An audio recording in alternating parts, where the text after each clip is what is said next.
The stranger did not move like an ordinary man. Every step, every shift of his weight, carried the kind of precision that made the ordinary seem sloppy, chaotic, meaningless. The father noticed it immediately as they followed him through the hotel lobby. A rhythm, subtle but unnerving, as though the floor itself acknowledged his presence and trembled slightly beneath it. The stranger's eyes, dark and calm, scanned more than the hallway. They slid past walls, past doors, past the eyes of the few staff members who lingered, reaching into spaces no human sight should ever touch. His brother followed behind him, quieter, watching, carrying a tension that was familiar yet foreign. The father felt it too, an unease pressing in from all sides, a sense that the city had layered itself with secrets specifically to test intruders. They entered the rooms without fanfare. The man with his children unpacked in silence, the mechanical hum of the bus's failure still echoing in his thoughts. But the stranger's gaze did not rest. He paced the perimeter of his room, hands clasped loosely, lips pressed in a thin line, murmuring words that sounded like prayer but carried the cadence of calculation. At one point, his eyes fixed on a corner where nothing seemed present, and he tilted his head, as if listening to something only he could hear.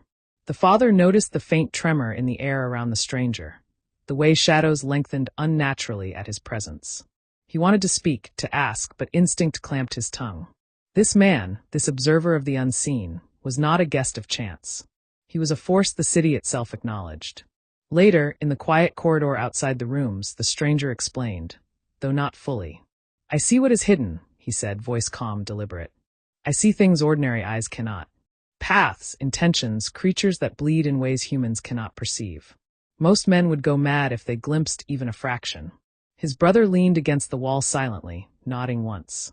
The man with his children tried to digest the words. He wanted to believe it was metaphor, a way of speaking, a poetic exaggeration of intuition. But the air itself shifted, cold and tense, and he felt the weight of truths pressing down on him that should not exist. The stranger's gaze swept over the hotel corridor again, flicking briefly to shadows where no object was, no person, yet the edges of the darkness quivered, as if aware of the scrutiny. Dinner in the hotel's modest restaurant was subdued. The children were quiet, still shaken by the night, and the strange car, and the stranger who had appeared from nowhere.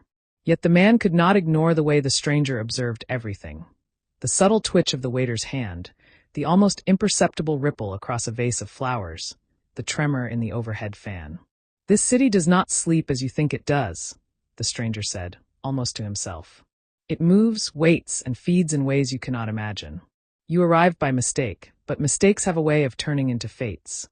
His brother poured water quietly, his eyes never leaving the table, never leaving the stranger, as if tethered to him by something beyond family. The father's unease grew. He could not tell if the stranger was warning him or testing him. Later, when the children drifted toward sleep, the stranger stood at the window, gazing outward into streets that were empty by all appearances. "I see them," he whispered. The father, startled, stepped closer. "Who?" The stranger's eyes, reflecting the faint hotel light, were flat, unblinking. "The watchers. The hidden. The things that move without sound. They do not show themselves to most. But they notice you. Everything you do. Everything you fear. By morning, you may have believed the night safe, but the city keeps its own hours, and I do not rest." He turned his head slightly, as if sensing something beyond the glass, beyond the concrete, beyond human comprehension. "Do not wander alone. Do not assume safety where there is none. Not even for your children."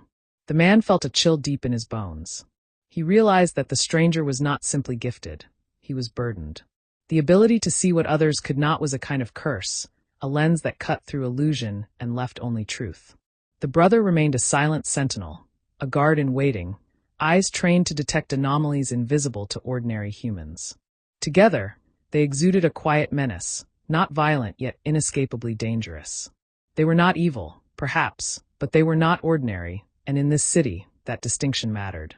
The man understood in a way that tightened his chest and pricked his sweat, that tonight, they were all already part of a design bigger than they could ever know.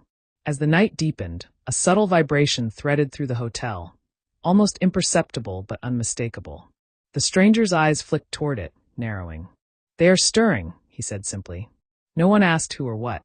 The room felt suddenly smaller, the air heavier, and the father realized with stark clarity that the city had been watching them long before they had arrived.